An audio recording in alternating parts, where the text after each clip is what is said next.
जय श्रीमन्नारायण। हर हर महादेव। नमश्चंडिकायै। आप सबों को यह ज्ञात है कि कल हमारे सभी साइबर अकाउंट्स पर जो भी सोशल मीडिया पर डिजिटली हमारी उपस्थिति है, लगभग सभी अकाउंट्स पर साइबर अटैक हुए थे। और सबसे पहले हमारे जीमेल को हैक किया गया। उसके बाद वहाँ से, चूँकि उसी खाते से सीधे ट्विटर का संबंध था, तो वहाँ भी अटैक हुआ और बैंकिंग से जुड़े हुए अकाउंट्स पर भी अटैक हुआ।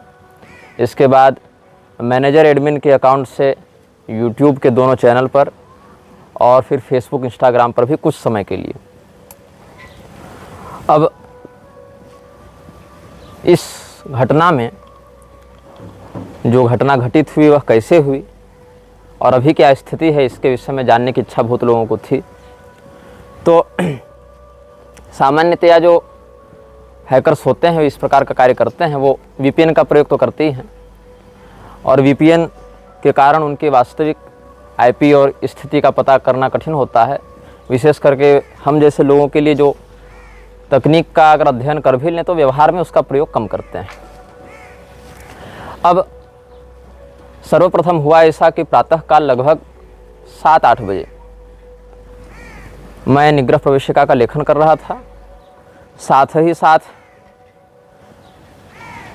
श्रृंगेरी में जो केंद्रीय संस्कृत विश्वविद्यालय का संस्थान है, वहाँ की एक व्याख्यानमाला का श्रवण कर रहा था और मेरा जो मस्तिष्क है वो इन्हीं दोनों कार्यों में लगा हुआ था, लेखन और श्रवण। मोबाइल पर ऐसे लगाकर छोड़ देता हूँ कुछ अपना, वहाँ से कुछ अच्छे वक्ताओं का, अध्यापकों का, या किसी प्रवचन में अगर हमारी रुचि हो किसी महापुरुष के किसी व्याख्यान में, तो उसको ऐसे ही मोबाइल पर उस वीडियो को चला देता हूँ। साथ में अपना लेखन भी चलता है, या और कोई गृह कार्य होता है या कहीं यात्रा में होते हैं तो समय बचता है और काम अधिक होता है। तो एक और मैं लेखन कर रहा था और उधर से श्रवण भी कर रहा था। ध्वन्यालोक का विषय चल रहा था, श्रवण कर रहा था। तो उसी समय मेल आया और मैं लेखन मोबाइल पर ही करता हूँ। टाइपिंग मेरी जो है मोबाइल पर अच्छी है, लैपटॉप पर हमारी गति थोड़ी कम है, वहाँ भी अच्छी है लेकिन मोबाइल की तुलना में थोड़ी कम है। तो मैं मोबाइल पर टाइप करता हूँ, फिर उसको लैपटॉप में बाद में व्हाट्सएप या मेल में ड्राफ्ट बनाकर फिर वहाँ पर ग्रहण कर लेता हूँ। तो इसी प्रक्रिया के मध्य निग्रह प्रवेशिका का अनुबंध चतुष्टय लिख रहा था। उसमें 18-20 श्लोक हमने अपने से लिखे, स्वरचित श्लोक थे वो, और उन श्लोकों को फिर विद्वानों के पास हमने परामर्श के लिए भेजा कि इसमें और भी कुछ जो शोधन हो या कुछ और अच्छे से इसको लिखा जा सके तो आप अपना परामर्श बताइए। तो 1-2 स्थानों पर विद्वानों ने बताया भी कि इसको आप ऐसे लिखेंगे तो अधिक परिष्कृत होगा। तो उसी लेखन में हमारा मन लगा हुआ था। अब मेल आया। ईमेल में क्या है, अच्छा, जिस आईडी पर वो मेल आया, जिस खाते पर, उस खाते से कोई भी सोशल मीडिया सीधे नहीं जुड़ा हुआ है। उस खाते का प्रयोग हम बैंकिंग के लिए करते थे, जिसका सोशल मीडिया से कोई संबंध नहीं था सीधे। और दूसरा कि हमारे जो ग्रंथ प्रकाशित होते हैं वो ऑनलाइन उसी खाते से जुड़े हुए थे। तो हमारे पास वो जो मेल आया, अभी मैं उस मेल को आपको दिखा नहीं पाऊंगा क्योंकि अभी डिसेबल हुआ है, बैन हुआ है, अभी वर्तमान में वो रिस्ट्रिक्टेड है, मैं स्वयं भी लॉगिन नहीं कर पा रहा हूँ। तो मैंने यह पढ़ा उसमें कि उसमें कॉपीराइट स्ट्राइक का एक एक्शन आया हुआ है। आप जानते हैं कि 3 कॉपीराइट लगने पर चैनल लगभग ख़त्म ही हो जाता है, फिर बचाना बड़ा कठिन होता है। और इससे पहले भी इस चैनल पर 2 कॉपीराइट आ चुके थे। एक तो स्वामी राघवाचार्य जी की टीम की ओर से कॉपीराइट आया था, गलती से आ गया था वो, और एक किसी इंटरव्यू में जो उस चैनल वाले थे उन्होंने कोई कॉपीराइटेड म्यूजिक को प्रयोग किया था, तो कॉपीराइट क्लेम था, स्ट्राइक तो नहीं था। तो वो हम चूँकि अपने साक्षात्कार को जहाँ पर हमने दिया वहाँ भी रहता है और हमारे व्यक्तिगत चैनल पर भी रहता है, तो हमने अपने चैनल पर भी डाला था, तो कॉपीराइट क्लेम आया था। तो मैंने वैसे ध्यान दिया तो उसमें जो फॉर्मेट था वो बिल्कुल ऐसा ही था जैसे कि कोई वास्तविक यूट्यूब का वो मेल हो। और चूँकि मस्तिष्क बहुत जगह बटा हुआ था तो उतना मैं ध्यान नहीं दे पाया, क्योंकि यूट्यूब की ओर से ऐसे कई बार मेल आते रहते हैं। और उसमें क्या हुआ, एक जो मुख्य बिंदु था लिखा हुआ वो यह था कि शिकायतकर्ता की जानकारी, मतलब मैं भावानुवाद बता रहा हूँ, शिकायतकर्ता की जानकारी आपको यहाँ देना संभव नहीं है, तो इसके लिए हमने एक अलग से पेज बना दिया है, ग्रुप बना दिया है, जहाँ शिकायतकर्ता और आप आपस में संवाद कर लें कि क्या समस्या है, इसका रिजोल्यूशन कैसे होगा। और मेरी मति ऐसी मारी गई उस समय कि मुझे लगा अच्छा ठीक है चलो वहाँ पर लॉगिन करता हूँ। और जैसे लॉगिन किया वैसे मेरे मन में तुरंत विचार आया कि ये कुछ सही जम नहीं रहा है, क्योंकि ऐसी कार्यप्रणाली यूट्यूब की है नहीं। तो मैंने तुरंत वहाँ से लॉग आउट कर दिया। लेकिन इससे पहले कि मैं लॉग आउट करके सुरक्षित हो पाता, उसके पास तो जानकारी जो जानी थी सो चली गई सामने वाले के पास। तो उसने सबसे पहले मेरे रिकवरी मेल को हटाया, मेरे रिकवरी फ़ोन नंबर को हटाया, जो बैकअप कोड्स थे उसमें फेरबदल की। और जिस स्थान पर मैं हूँ कामाख्या में, वहाँ पर इंटरनेट बहुत बुरा चलता है।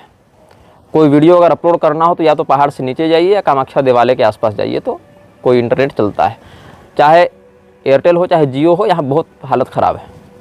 तो जितनी देर में मैं कोई लॉगिन करूँ उतने देर में तो सामने वाले बहुत कुछ कर जाएंगे। तो ऐसी स्थिति में हमारी इंटरनेट की गति भी धीमी थी। एक कुछ OTP आवे, एक कुछ पासवर्ड आवे, एक कुछ लॉगिन करूँ, एक कुछ वेरिफिकेशन हो, उसके लिए कभी इधर दौड़ो कभी उधर दौड़ो। तब तक हालांकि उस समय क्या हुआ कि वो हमारे बैंकिंग अकाउंट में जो ऑटो पेमेंट्स थे, मैंडेट्स जो थे, उनको रिवोक करना उन्होंने शुरू किया। हालांकि कोई पैसे की क्षति नहीं हुई, 10-12 हज़ार थे अकाउंट में, अधिक तो नहीं थे, लेकिन पैसे की क्षति नहीं हुई। लेकिन जो ऑटोमेटिक मैंडेट्स थे वो रिवोक किए गए। शायद आगे की प्रक्रिया में बढ़ते, तब तक हमने फिर अपने अकाउंट को रिकवर किया। अकाउंट रिकवरी के बाद 1-2 घंटे के बाद हमारे पास एक पॉपअप आया, जो एंड्रॉयड का नोटिफिकेशन जैसा आता है ना स्क्रीन पर। उसमें ये था कि आपके अकाउंट पर संदिग्ध गतिविधि पाई गई है, इसीलिए आपके अकाउंट को सुरक्षित करने के लिए अपना पासवर्ड बदलें। तो एक बार तो वैसे मैं रिकवरी के समय बदल ही चुका था, लेकिन दोबारा फिर हमने पासवर्ड बदला, मतलब 1 घंटे के अंदर 2 बार बदला। और उसके बाद फिर एक पॉपअप आया, उसमें ये लिखा हुआ था कि 6 घंटे के बाद ऑटोमेटिकली एक रिक्वेस्ट और भेजी जाएगी अकाउंट रिकवरी की।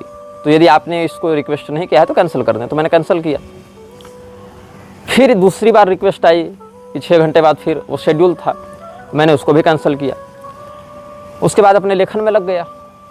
लेकिन ठीक 6 घंटे के बाद मैं अपने घर में वार्तालाप कर रहा था और मेरे हाथ में जो दूसरा फ़ोन था उसमें अचानक से स्क्रीन ब्लैंक हो गया और फैक्ट्री डेटा रीसेट इस प्रकार से कुछ आया और वो बफरिंग के जैसा गोल गोल घूमने लगा। फ़ोन स्विच ऑफ हो गया और बिल्कुल रूट से वाइप आउट हो गया, बिल्कुल क्लीन, जैसे आप तुरंत दुकान से खरीद के लाते हैं, बिल्कुल क्लीन वाइप आउट रूट से। और मैं उसको देख ही रहा था। तब तक ये जो जिस फ़ोन से मैं बात कर रहा था उसके साथ भी समान हुआ। अब उस समय हमारे पास स्वामी विद्याभास्कर जी के एक शिष्य उपलब्ध थे जो कुछ अध्ययन साधना की वृत्ति से हमारे पास कुछ समय के लिए आए हुए थे।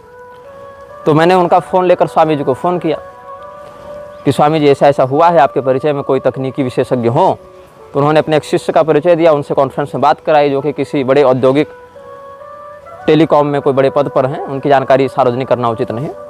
तो फिर उन्होंने कहा कि हम अपने गूगल वाले अधिकारी मित्रों से बात करके इसमें देखते हैं क्या हो सकता है। फिर उन्होंने भी कुछ बात की होगी।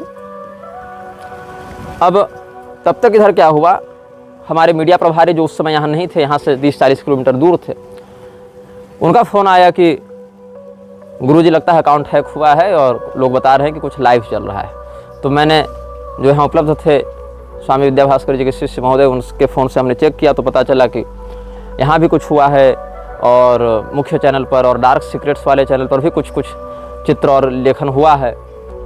तो फिर मैंने इनसे कहा मेरा फेसबुक जांचिए, इंस्टाग्राम जांचिए। तो फेसबुक पर उस समय तो कुछ नहीं था, इंस्टाग्राम पर भी नहीं था, बाद में वहाँ भी आ गया था, ट्विटर पर भी बाद में आ गया था, धीरे धीरे करके सब जगह आ रहा था, लेकिन वो क्रमशः आगे बढ़ रहा था। उस समय तक क्या हुआ कि अब मैंने क्या किया कि सबसे पहले मैंने देखा कि मेरा एक्सेस है कि नहीं इस यूट्यूब चैनल पर। तो उस समय तक तो एक्सेस था। तो मैंने जो अदर यूजर्स थे उस अकाउंट से जुड़े हुए एडमिन के पैनल पर जो मैनेजर थे या जो एडिटर थे, उन सबको मैंने रिमूव किया और केवल अपना जो ओरिजिनल आईडी है उसको रहने दिया। उसके बाद जब तक इतना मैं करता तब तक तो अकाउंट ही यूट्यूब ने हटा दिया।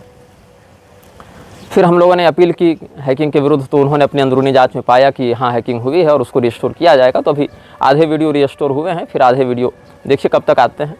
भगवान की कृपा से जो हमारे प्रवचन हैं या डार्क सीक्रेट्स वाले जो वीडियो हैं, बहुत से चैनल ने अपने अपने स्तर पर समग्रता से या खंडशः अपलोड किया है, सुरक्षित किया है। बहुत से लोगों ने हार्ड ड्राइव में ऑफलाइन भी रखा है। लेकिन इस बार जो है, जो इंटरनल मेमोरी और मेमोरी कार्ड की जो जानकारियाँ थीं, जो हमारे पिछले 10-12 साल का संग्रह था, वो चला गया। लैपटॉप पर 2024 तक का डाटा हमने कॉपी करके रखा था, ये हमने रात को जांच किया। लेकिन इंटरनली जो था फ़ोन पर, दोनों फ़ोन का, और उसमें जो मेमोरी कार्ड था, मेमोरी कार्ड भी 128 GB का था, 117 GB भरा हुआ था लगभग, उसमें 116-17 GB लगभग वो भी भरा ही हुआ था, तो वो चला गया। उसमें महत्वपूर्ण जानकारियों में बहुत से दुर्लभ ग्रंथ थे, बहुत से पांडुलिपियाँ थीं, बहुत से हमारे द्वारा अन्य लोगों के साथ जो संवाद के सबूत थे, जो लीगल दृष्टिकोण से महत्वपूर्ण थे, उनमें से बहुत से नहीं हैं। हालांकि व्हाट्सएप वाले तो खैर रिकवर हो गए, उसका भी 12-13 GB का बैकअप बन गया था, तो वो तो रिकवर हो गए, वो तो लगभग 99% रिकवर हो गए। मतलब 2-3 दिन इधर वाले जो हुए होंगे वही गए होंगे, मतलब 16 अगस्त तक का तो बैकअप था ही मेरे पास। ये हमारे साथ चौथी बार हुआ है। अब कुछ लोग कहते हैं कि स्वामी जी इसको ऑफलाइन रखा कीजिए, ऑफलाइन डाटा सुरक्षित होता है। आपका कहना सही है कि ऑफलाइन डाटा सुरक्षित होता है, अपेक्षाकृत सुरक्षित होता है। लेकिन इस बार क्या हुआ है, इस बार हमारा ऑनलाइन डाटा बिल्कुल सुरक्षित रहा, चाहे चैनल रिस्टोर हो जाने से हो या अन्य चैनल्स पर जो उपलब्ध था उसके कारण उसको हम रिट्रीट कर सकें, रिट्राइव कर सकें। लेकिन जो ऑफलाइन डाटा है वही प्रभावित हुआ है। अब आपके मोबाइल को यहाँ बैठे बैठे कोई दूरस्थ व्यक्ति वहीं से रिमोटली एक्सेस कर ले, और एक्सेस करके आपके उस अकाउंट से जुड़े हुए, यहाँ तक कि कोई रिमोटली भी अगर कनेक्शन है यूजर का किसी अन्य खाते से, तो वहाँ भी क्रॉल करके बैंकिंग के सिक्योरिटी तक में जाके वहाँ अपनी मनमर्जी के हस्तक्षेप करे, छेड़छाड़ करे, और उसके बाद वहाँ से पूरा का पूरा मेमोरी कार्ड जो कि एक्सटर्नल है, जिसको इंटरनल मेमोरी के रूप में हम प्रयोग भी नहीं करते हैं, और जो रिमूवेबल है और जो इंटरनल मेमोरी है, दोनों को कम्प्लीटली वाइप आउट करे, पूरी फैक्ट्री रीसेट कर दे, जितने एप्लीकेशन इंस्टॉल्ड हैं वो सब के सब अनइंस्टॉल हो जाएं। तो ये दिमाग वाला बंदा है। अब बहुत से लोग बहुत कुछ कहे कि हम IIT वाले हम सहयोग करेंगे, हम TCS वाले हम सहयोग करेंगे। ठीक है, आप सबों का सम्मान है। अपने परिचय में जितने लोग थे उनसे हमने बात की, उन्होंने जो कहा वो हमने प्रयास भी किया, हालांकि कुछ काम आया नहीं। कुछ लोग कह रहे हैं कि ये तो बहुत बुरा हुआ। देखो, बुरा नहीं हुआ है, अच्छा हुआ है। बुरा क्या होता? बुरा ये होता है कि हमारा कंप्लीट डिजिटल प्रेजेंस समाप्त कर देते ये लोग। बुरा ये होता है कि हम अपने किसी भी डाटा को पुनः प्राप्त नहीं कर सकते। बुरा ये होता कि ये हमारे चैनल पर जब हैक किए थे तो कोई अश्लील वीडियो भी चला सकते थे, वो तो कुछ शेयर मार्केट वाला ही चलाए। बुरा ये हो सकता था, लेकिन बुरा नहीं हुआ। ठीक है, आदमी चलता है, 1000 कदम चलता है तो 1 कदम फिसलता भी है, तो वही 1 कदम की फिसलन हो गई तो उससे व्यक्ति लंगड़ा नहीं हो जाता है। शास्त्र कहते हैं नीति में कि सब कुछ जाने की स्थिति में बुद्धिमान व्यक्ति आधा बचा लेते हैं, और हमारा तो लगभग 80% बच गया। घर में चोरी ही हो जाती है, कभी आप बाहर यात्रा में रहते हैं तो पर्स ही गिर जाता है, मोबाइल ही खो जाता है, तो बहुत कुछ हो जाता है। तो उसको लेकर रोते रहना बुद्धिमान व्यक्ति का लक्षण नहीं है। और देखो, रोने बैठोगे तो जीवन में 50 चीज़ें रोज होंगी जिसके कारण रोना पड़ेगा। हंसने बैठोगे तो 50 चीज़ें जीवन में ऐसी होंगी जिसके कारण प्रसन्नता भी होगी। जैसे आज ही हमें प्रसन्नता हुई। प्रसन्नता ये हुई कि जब हम फेसबुक के कंट्रोल को वापस पाने में समर्थ हुए, और सबसे पहले गए ज्ञानेश पौराणिक जी के पेज पर, तो वहाँ क्या अपडेट है, तो वहाँ देखा कि स्वामी राघवाचार्य जी का एक वक्तव्य उन्होंने आधे 1 मिनट का रील जैसा साझा किया हुआ था, जिसमें स्वामी जी ने विवेकानंद और रामकृष्ण मिशन के षड्यंत्र से लोगों को सतर्क किया। तो उस वक्तव्य को सुनकर हमको बड़ा प्रसन्न हुआ। हमने कहा कि इनका अभिनंदन है कि बचते हैं ऐसे विषयों पर बोलने से, लेकिन इस बार बोला है उन्होंने, और अच्छा बोला है। कम बोला लेकिन सार्थक बोला, तो खुशी हुई। और 50 चीज़ें जीवन में ऐसी भी होंगी जिनके कारण उदासी होगी। सबसे ज़्यादा चिंता मुझे इस बात की थी कि बहुत से वेबसाइट्स जो हैं जहाँ पर हमारे अकाउंट्स बने हुए हैं, एजुकेशनल अकाउंट्स हैं, गूगल स्कॉलर का है या आर्काइव का है, या बहुत से यूनिवर्सिटीज़ से हम जुड़े हुए हैं, वहाँ के बहुत से एजुकेशनल डाटाबेस हैं, एजुकेशनल मटेरियल्स हैं, बहुत से लेक्चर हैं हमारे, वो सब समाप्त हो जाएंगे, तो फिर वो परिश्रम चाहकर भी उस पद्धति और उस गुणवत्ता में पूरा नहीं किया जा सकता है, वो संभव नहीं है। लेकिन वो सब सुरक्षित होगा अंततः। अभी भी हमने वो सारे विश्वविद्यालयों में लिखा है कि हमारा ये अकाउंट हैक हो गया है, आप लोग हमको जो हमारा कच्चा डाटा है उसकी जानकारी, लॉगिन ये सब सुरक्षित करें। तो उन्होंने रिस्पॉन्ड किया है, सब जानकारियाँ मिल रही हैं। कहने का मतलब है कि हर्षस्थान सहस्राणि भयस्थान शतानि च दिवसे दिवसे मूढ़ माविशंति न पंडितम। क्या कहते हैं महाभारतकार वेदव्यास जी महाराज कि हर्ष के लिए सहस्रों स्थान मिलेंगे, रोने के लिए भी सैकड़ों स्थान मिलेंगे। मूर्ख व्यक्ति इसी सुख दुख के चक्कर में कभी प्रसन्न होता है, कभी उद्विग्न होता है, और बुद्धिमान व्यक्ति समभाव रख के फिर आगे बढ़ता है। देखो राम जी का चरित्र देखो, राजा नल का चरित्र देखो, हरिश्चंद्र जी का देखो, राजा युधिष्ठिर जी का देखो, या आधुनिक काल में भी अनेक अनेक संतों का, राजाओं का, सज्जनों का, पतिव्रता स्त्रियों का चरित्र देखो। जीवन में बहुत से कष्ट आए, बहुत सी बदनामियाँ भी उनकी हुई, लेकिन कहने का विषय यह है कि धैर्य का परित्याग उन्होंने नहीं किया। तो धैर्यवान व्यक्ति अपने संकट को झेलना जानता है। ऐसा नहीं कि संकट आएंगे नहीं, झेलना जान जाता है, वह उससे डील करना सीख जाता है। और जीवन तो ऐसा ही है, या तो सफलता मिलेगी या तो शिक्षा मिलेगी। 10 बातों में सफलता मिलेगी, 2 में असफलता मिलेगी, वह भी शिक्षाप्रद असफलता ही होती है। पता तो चलता है क्या करना है, तो आगे से और हम सतर्क रहेंगे, आप सभी सतर्क रहें। ऐसे भी हम कोई भी अनजान लिंक पर क्लिक करने से पहले सतर्क रहते थे। दूसरी बात यह है कि जिस दिन ये अटैक हुआ उसी दिन से मलेच्छराज सीरीज के दूसरे सीजन के बाकी वीडियोज़ की हम रिकॉर्डिंग करना प्रारंभ किए थे। मोबाइल और माइक चार्ज में लगा चुके थे, स्टैंड वगैरह बैग से निकाल लिए थे। सोचे थे सूर्यास्त के बाद रात को 1-2 घंटा फिर से रिकॉर्डिंग करेंगे, और उसी दिन ऐसा सब प्रपंच हुआ जिसका पूर्वानुमान हमको था। अच्छा, मलेच्छराज सीरीज को जब हमने निर्गत किया था तब भी हमको उसके गुलामों से बहुत धमकी आई थी। कुछ को स्वप्न में आई, कुछ को अन्य माध्यमों से आई, और उसके बाद से हमारे ऊपर आर्थिक रूप से ही बहुत से संकट आए। हमारे परिवार में या सुहृदों में स्वास्थ्य हानि इत्यादि का या दुर्घटना इत्यादि का भी उन लोगों ने बहुत प्रयास किया। हमारे ऊपर ताबड़तोड़ मुकदमे होने लगे और बहुत तरीके से हमको तोड़ने का, परेशान करने का प्रयास किया, लेकिन आज भी खड़े हैं और जब तक भगवान चाहेंगे तब तक खड़े रहेंगे। तो डाटा के लिए क्या रोएं? मैं यही सोच रहा हूँ कि आज हम मर गए, 200-300 साल के बाद युद्ध ही अगर पूरा हो जाए, महामारी आ जाए, परमाणु गिर जाए, सारे सर्वर खत्म हो जाए, किसको मतलब है कि 200-300 साल पहले किसके मोबाइल में, किसकी वेबसाइट में कौन सा वीडियो था? ये सब प्रकृति में बहुत दूरगामी प्रभाव नहीं रखते हैं। और हमारे बनाए हुए 100 वीडियो को अगर आप नहीं भी देखें, एक ही वीडियो देखें, उस एक वीडियो में जो हम कहना चाहते हैं, शास्त्र की उस बात को आप समझें, उसको आचरण में लाएं, तो वही सार्थकता है ना। वीडियो के व्यू से तो कोई सार्थकता नहीं है। अब कल ही देखिए हमारे डार्क सीक्रेट वाले चैनल पर पहले का हमारा एक वीडियो था जो हम ऐड में दिए थे, वो अचानक से मेन वीडियो में अपलोड हुआ, और अपलोड होके 2 मिनट में उसके 3-4 लाख या ऐसे कुछ व्यू आ गए। तो बोट अटैक्स हैं, तो बोट अटैक्स का आप क्या कर सकते हैं? उसके पीछे माथा तो नहीं पीट सकते। तो कहने का अर्थ ये है कि ये जो सब म्लेच्छों की तकनीक है, मोबाइल है, टीवी है, कंप्यूटर है, इंटरनेट है, या व्हीकल्स हैं, या सुरक्षा के उपकरण हैं, रडार हैं, जो भी हैं, ये सब क्यों आपको दिए गए हैं? ताकि एक तो आप इनके आदी बन जाएं, आदी बनने के बाद आश्रित होकर इनके अनुसार कार्य करने वाले गुलाम बन जाएं। अब देखो, जिस पद्धति में रहते हो, जिस समाज में रहते हो, उसी के अंतर्गत उत्तमोत्तम नीति रीति का आश्रय लेकर हमें शत्रु से लड़ना होगा।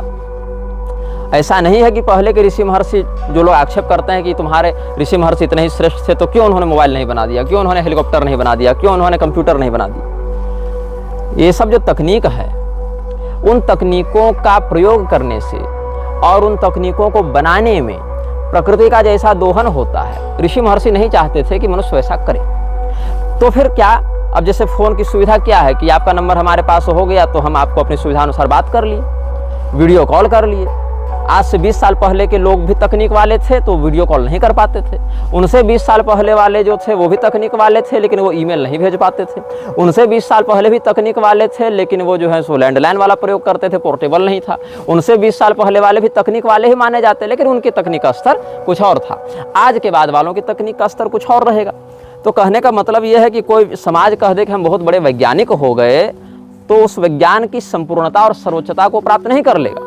अब जैसे विज्ञान जो आधुनिक है, साइंस जिसको आप समझते हैं, वो फ़ोन बनाया, मान लीजिए फ़ोन की विद्युत चुंबकीय तरंगों का आश्रय लेकर आपकी ध्वनि को अमुक अभिष्ट व्यक्ति तक पहुंचाने का कार्य किया।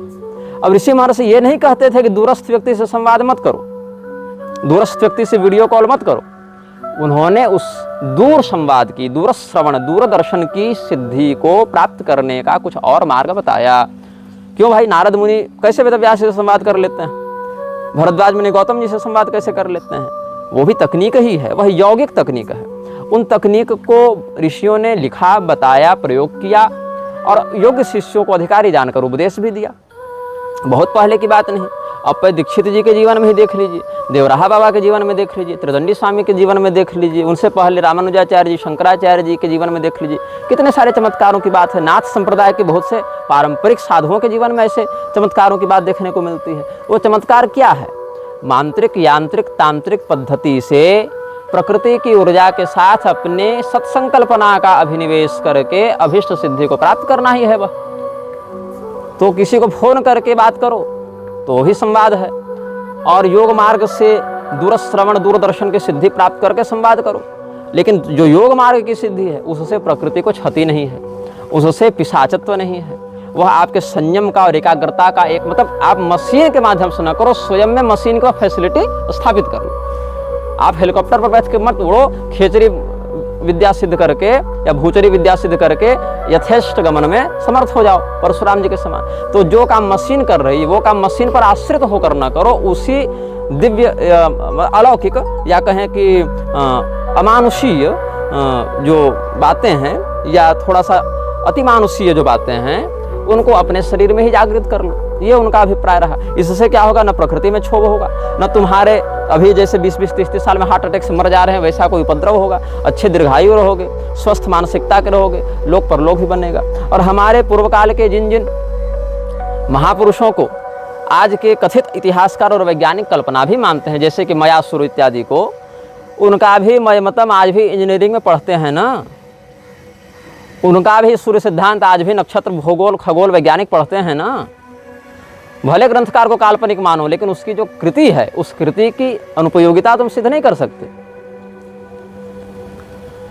जो हमारे नक्षत्रविद हुए, जो हमारे खगोलविद हुए, जो हमारे आयुर्वेदविद हुए, जो हमारे उस समय के जो ऋषि महर्षि तुल्य या ऋषिकल्प जो वैज्ञानिक हुए, उनके अस्तित्व को भले तुम गाली दो, लेकिन उनकी कृतियों को आज भी पढ़ते हो, पढ़ाते हो। और अगर तुम भारत में नहीं पढ़ा रहे तो इसका अर्थ नहीं कि दुनिया में नहीं पढ़ा रहे हैं लोग, वो तो और भी गहराई से पढ़ रहे हैं, ताकि और भी अच्छे से हम इनके प्राचीन आर्ष ज्ञान का आश्रय लेके अपना काम बढ़ा लें, इस स्वार्थ में वो लगे हुए। तो इसीलिए मैंने कहा कि रोने धोने बैठोगे तो 50 बातें रोज होगी जीवन में। हमारे 4-5 खाते ऐसे ही पहले निरस्त कर दिए गए, उस समय तो कुछ भी नहीं प्राप्त हुआ। अभी कम से कम 80% वापस आ गया है ना।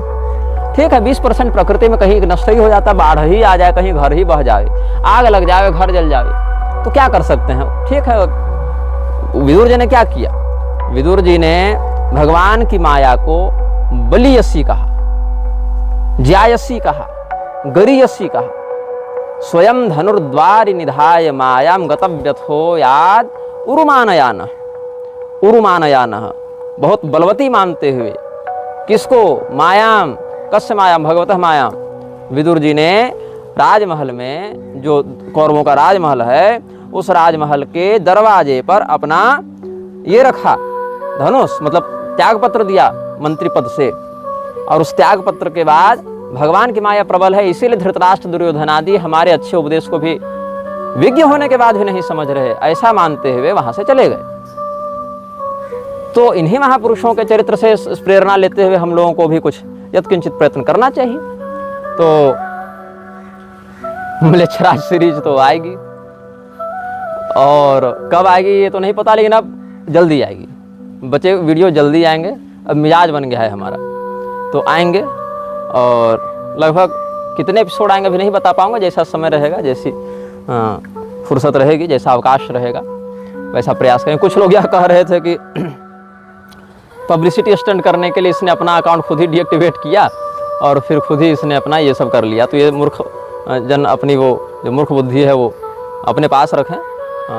गूगल ने जो ईमेल भेजा उसको मैं लगा दूंगा आप सबों के लिए मन संतोष के लिए, हालांकि उसकी आवश्यकता नहीं, यद्यपि फिर भी चलो ठीक है लगा दूंगा कि हाँ वास्तव में हैक हुआ था, ऐसा कोई प्रपंच हमने नहीं किया था। और ठीक है, अब जिसको जो मानना है, अब अगर मेरा यही स्तर है कि ऐसा प्रपंच करना पड़े तो धिक्कार ही फिर जीवन पर। कुछ लोग कह रहे हैं कि ये स्वयं म्लेच्छराज का एजेंट है, उसका धीरे धीरे छद्म प्रचार कर रहा है। अब छद्म प्रचार किया। ये लोग कह रहे हैं जैसे इस्कॉन वालों का विरोध करोगे तो इस्कॉन वाले कहेंगे कि ये हरिनाम का विरोध कर रहा है। मतलब प्रभुपाद ने कहा कि जीसस ने बाइबल में जितना छोड़ा वही कृष्ण ने गीता में कहा। यह प्रभुपाद का बयान था। प्रभुपाद ने हिंदुओं से जजिया लेने का निर्णय लिया गणेश पूजा करने पर। प्रभुपाद ने ईसा को अवतार माना, पैगंबर को वैष्णव माना, और वशिष्ठ जी, मैत्रेय जी, ये सबको सच्चा भक्त नहीं माना प्रभुपाद ने। और तुलसीदास जी को भी कहा कि वो भी सच्चे ब्रह्मज्ञानी नहीं थे। मीराबाई इत्यादि खूब निंदा किया प्रभुपाद ने। लेकिन प्रभुपाद जो है वो बहुत बड़ा संत हो गया। हम लोग विरोध करें तो प्रभुपाद म्लेच्छों का एजेंट नहीं हुआ, हम लोग म्लेच्छों के एजेंट हो गए, हरिनाम का विरोध करने वाले हो गए। जबकि सब जानते हैं कि मैं भगवान नाम संकीर्तन अपने हर कार्यक्रम में कराता हूँ और संबोधन आदि में भी नारायण आदि का प्रयोग किया करता हूँ शब्द में। लेकिन ये सब म्लेच्छ बहुत बड़े वैष्णव हो गए और हम लोग सब हरिनामद्रोही हो गए। गजब, अद्भुत। तो प्रभुपाद का विरोध करोगे उसके अधर्म का, तो लोग कैसे प्रेजेंट करेंगे कि ये हरि नाम का विरोध कर रहा है। अगर रामकृष्ण मिशन का विरोध करोगे तो ये कहेंगे कि वेदांत का विरोध कर रहा है। अगर रामदेव का विरोध करोगे तो ये कहेगा योग का विरोध कर रहा है। आर्य समाज का विरोध करोगे तो कहेंगे वेद का विरोध कर रहा है। मतलब अपना अपना एक नकली एजेंडा इन्होंने बैठा रखा। हमारा विरोध करोगे तो उसका विरोध हम बता देंगे। ये वही बात हो गई कि कोई व्यक्ति कह दे व्यभिचार का विरोध करना, बलात्कार का विरोध करना, तो कहेगा ये विवाह का ही विरोध कर रहा है। दोनों कहाँ हैं भैया, अलग अलग बातें हैं। तो ये इन दुष्टों की मानसिकता है। मजाक उड़ाने वाले उड़ाएंगे, ठीक है, और जिसको सहयोग करना है वो प्रत्यक्ष या परोक्ष सहयोग करेंगे। हमसे जो सावधानी हुई, एक उससे हमको शिक्षा मिली, और जो हमारे द्वारा अभी तक जो वक्तव्य निर्गत किए गए हैं वो तो ऑनलाइन सुरक्षित हैं लगभग, और जो सुरक्षित नहीं हैं, अभी तक नहीं आए हैं, प्रयास है कि वो भी जल्दी आ जाएंगे। और श्री रामचरितमानस इत्यादि कथा तो हमने चेक की, जो 101 भाग में थी वो सब तो है। अध्यात्म रामायण ये सब है, लगभग सब है ही प्रधान वाला। और थोड़ा बहुत अगर जाएगा तो अब एक एक बात को सदैव जब संसार ही नश्वर है भैया, तो कब तक के स्थायी बना पाओगे? जब शरीर नष्ट हो जाएगा एक बार, तो अगर रोने ही बैठेंगे तो फिर पिछले जन्म के लिए रो कि महल चला गया, सेना चली गई, मर गए, खप गए। उससे पहले चलोगे, सेठ चली गई, दुकान चले गए, लोग मर गए, पत्नी मर गई, बच्चे मर गए। तो रोने के लिए तो एक जन्म नहीं, अनंत जन्म भी कम पड़ जाएंगे। और जो धैर्यवान है, जो संतोषी है, वो तो एक बार भी अगर कुछ वैसा प्राप्त कर जाए, तत्व या अनुभव हो जाए, तो उसी में आप काम रहता है, प्रसन्नचित्त रहता है। तो यही आप सबों के प्रति हमारा संदेश था। हमने अपनी बात आप सबों को कह दी। कोई भी तकनीक सुरक्षित नहीं है, चाहे आप ऑनलाइन रखें, चाहे आप ऑफलाइन रखें। ऑफलाइन वाले के भी ऊपर एक से एक बड़े बड़े बुद्धिमान लोग बैठे हैं। और ठीक है, आप लोग जितना तकनीक पढ़े होंगे, जानते होंगे, प्रोफेशनल इंजीनियर्स, उतना हम नहीं जानते हैं। लेकिन MCS तक थोड़ा बहुत हम भी पढ़े हैं। कंप्यूटर साइंस में मास्टर्स बहुत ज़्यादा पढ़कर तो नहीं, लेकिन काम भर जितना अपना काम का आ जाए उतना हमारे पास भी है, डिग्री से भी और ज्ञान से भी। तो थोड़ी बहुत समझ हमको है। जो डाटा रिट्राइव किया जा सकता है वो कर ही रहे हैं। आपसे ज़्यादा परेशानी हमको है डाटा की चिंता, और जो नहीं ही हो सकता है उसमें क्या कर सकते हैं। वो गतव्य हो या दुरुमान या न कहते हुए विदुर जी के अनुसार फिर आगे अपने काम में लगा जाए। अभी तो प्रसन्नता का विषय यही है कि जो मूल हमारे थे सब वो आ गए हैं, और जो कुछ ऊपर नीचे की बात है फिर वो प्रारब्ध है, भगवत इच्छा है। तो आप सबों का मंगल हो। अभी जो पहले से हमारे अलग अलग सोशल अकाउंट्स पर जो कुछ आपत्तिजनक चित्र आदि हैकर वाले प्रकरण में जो अपलोड हुए हैं वो अभी कुछ दिन रहेंगे, अभी उसको हटाएंगे नहीं, ताकि अगर कोई वैसा विशेषज्ञ मिले जो कि ट्रेस बैक कर सके IP को, तो देखा जाएगा। और नहीं फिर 1-1.5 सप्ताह के बाद एक बार फिर से YouTube से पूछना पड़ेगा, या Facebook से जहाँ जहाँ जो बातें हैं कि इसको हटाया जा सकता है या नहीं, उसको फिर देखा जाएगा। जैसा होगा वो अपना हम आगे ध्यान देंगे। आप सबों का मंगल हो। जय जय क्रोधाधिप क्रोधराज, नरसिंह वीर कर मेरे काज। जय जय क्रोधाधिप क्रोधराज, नरसिंह नष्ट कर मृच्छराज। जय श्रीमन्नारायण, हर हर महादेव, नमः शिवाय।